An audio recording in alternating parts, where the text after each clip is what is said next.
Bonjour.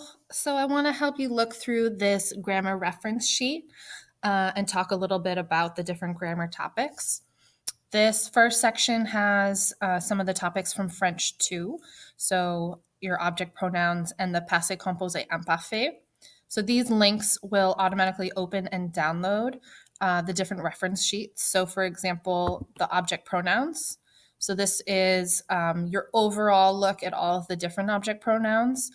So just reminders of some of the rules, when to use them. So some of the big ones is remembering when to use le, la, les versus lui, leur, and remembering that they go before the verb. So sometimes the hardest thing is if you're writing or you're speaking and you find that you're putting the moi, toi, or lui, something like that after the verb, that you know that you need to fix it, right? Because that's our biggest difference, is that we need to put it in front of that verb. Same thing with in the passé composé, before an infinitive, after the ne, we know that they go in this order. So, for example, je te l'achète, I'm buying it for you. Je le lui envoie, I'm sending it to him or her. And then commands, which are useful sometimes in conversation, but we don't use them as often. So just a review on when we're using those direct objects. So not necessarily just people for the lui and le, right? Sometimes people are direct, such as I love or like him or her. I'm inviting him or her. He's calling us. He adores you. He hates me. Those are all people, but they are direct, right? We don't to them. And then the object. So I buy them, I put it, I give it. And then when we say to somebody, so I'm sending to them a gift, I'm calling to him or her, I'm giving to him or her a letter, I'm talking to him or her. Okay, the E is when we're talking about a place, or, and these are some of the expressions we just want to practice and kind of memorize as a sentence. For example, j'y réponds, I'm responding to it. And we'll look at a little bit more at those common expressions. And then the en, we're talking about a quantity or with de. So an expression like avoir peur de, so he's scared of it, would actually be il en a peur, because we're not scared it, we're scared of it. Il en a besoin, he needs it. Another common expression that's good to just memorize, and if you remember doing this in French too, we just practice saying il y en a, there are some, right? Because that's a common thing to say. Oh, do you have any bananas at home? Oh, oui, il y en a. And thinking of expressions and just practicing using these, because knowing these and remembering the rules is helpful as little reminders. But when we're using them, you really want to think about what are the common ways you're going to say them and write with them. So the first thing to remember is that if you're putting that object pronoun at the end of your sentence, je parle à toi, for example, we want to switch that, right? Je te parle. So here we have just common expressions. So you can see I mentioned the il y en a is on there. J'en veux, right? Yeah, I want some. J'en achète, I'm buying some.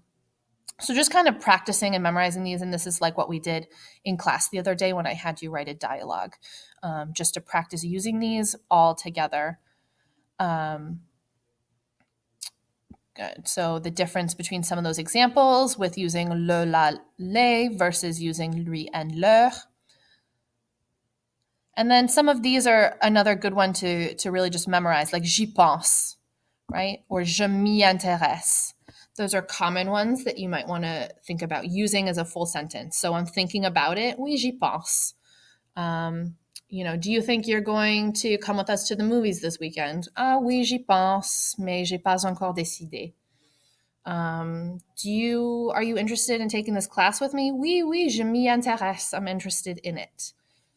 So sometimes, right, we want to just practice using those and get comfortable with them. Right, and the third sheet that was on there was the imperfect.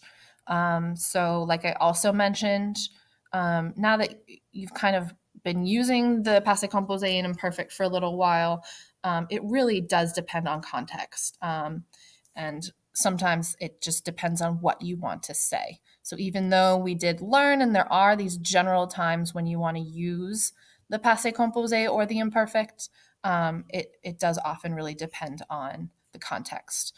One good one, or a couple good ones to use, that same thing, the idea of using as expressions. So I was going to do it. Like this was my plan, right? So, oh, j'allais le faire. I was going to do it. Oh, j'allais lui parler. I was going to talk to him. And then the other one is making suggestions. So again, you're talking to someone. Oh, si on allait à la plage, what about going to the beach? Si on regardait ce film-là, if we watched this movie. So some of those just common times when you're often using the imperfect. Okay, and then the other thing with passé composé that's not on here is just to remember those Dr. Mrs. Vandertramp verbs. Okay, so our future simple, we know that oftentimes in English we can think of it as I will do it, which is different than I'm going to do it. And the main thing with the future, down here to our uses, is that in French, if the action is in the future, use the future tense. So what's confusing is that in English, we don't always do that. So like, oh, I'm cleaning my car on Monday. I'm cleaning is the present tense, but Monday is in the future. So what we really want is the future tense. Je laverai. I will wash my car. I could easily say je vais laver as well. Right? Same. So when we talk about the future sentence, so again, this is a formula, like an equation that can help you remember when you need to use that future, right? So when I'm saying, when you come to my house, we'll talk. So in English, this will talk, right? We will talk in the future. But here, when you come to my house, this is in the present. But both of those things are going to be happening at the same time. You're coming to my house and we're talking. Those are both two things that are happening in the future. So if I was going to imagine like a timeline with events, those things would be in the future at the same point. And so we want them to be in the same tense because they're happening at the same time, which is why in French we want to put them both into the future tense. Okay. So just to help us remember that, that's where the formula comes in. It's just to help you. When you are talking about something in the future, do you have a when or a dès que or a lorsque? Then you want to consider, oh, must be a future sentence. Both of my verbs need to be in that simple future. And then in terms of making it, so like we talked about, future and conditional stems are the same. And so we want to look for that R. So notice ir, faire, viendre, or, ser, voudre, pour, d'œuvre, sort, vers, envers, faudre, pleuvre. Or it would be the full infinitive, right? So je regarderai, je finirai, je vendrai. Okay, so I'm emphasizing that R, but just as a reminder that you want to hear that or see it to recognize the future or the conditional. And your endings look very similar to that avoir verb, right? So the AI, AS, A, ONS, EZ, ONT. So we take that stem and we add these endings. Okay. Conditional.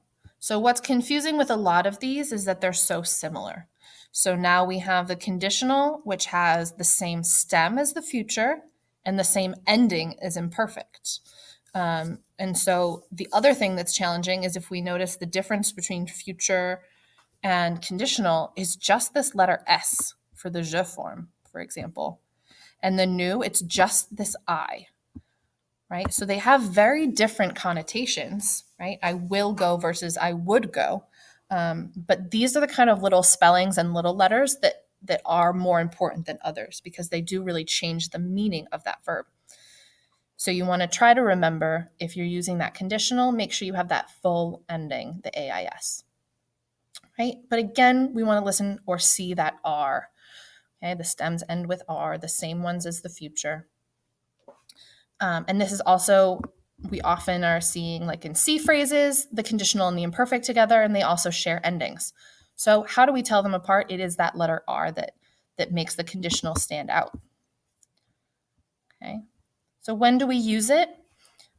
So we originally learned, right, one of the first things you learn in French 1 is je voudrais, right? That's just a polite way to say I would like rather than saying I want. And so we know that it has that R in there, so the same thing, je voudrais, j'aimerais, okay, if we're just in a polite setting. So it implies a hypothetical, which is why we have that hypothetical C phrase. Oh, I would go, but I can't, right? Si je pouvais aller, j'aimerais aller. If I could go, I would like to go. And even if you don't have that C there, right? Sometimes we drop it. So for example, I would do it if I could, right? But I might just say, oh, je le ferai. I would do it. It's implied that there's something else hypothetical. Like in this sentence, we're not saying if I could, right? But it's implied because I can't go, but I would go if I could. And like that future sentence, you have these equations so that you don't have to kind of guess, oh, is this one of the times when I use conditional? Am I supposed to use imperfect in this? What is it? What am I saying in English? You don't have to try to figure out that translation from what you want to say in English to French because you can just plug in, right? So that's why these are used. They're to help you remember, just like you would in math to plug in numbers with an equation.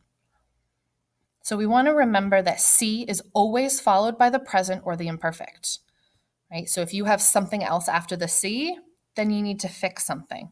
Also, when you, in terms of recognizing the language, if you hear or see the C, then that should jump out at you. And you know, oh, I know equations that can help me understand this sentence.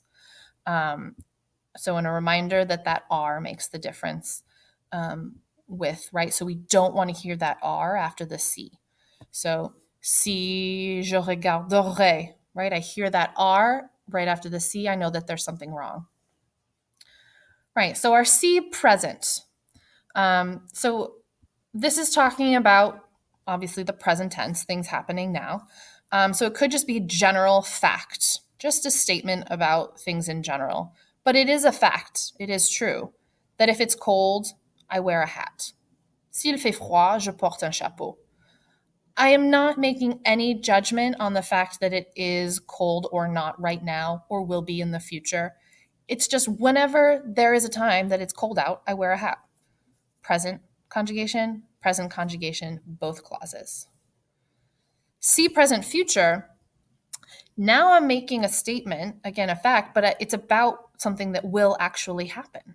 So today, if it's cold, then I will wear a hat when I go out. So s'il fait froid aujourd'hui, je porterai un chapeau. So this isn't just any general statement, right? This is a fact about today. This is talking about something, again, in the future.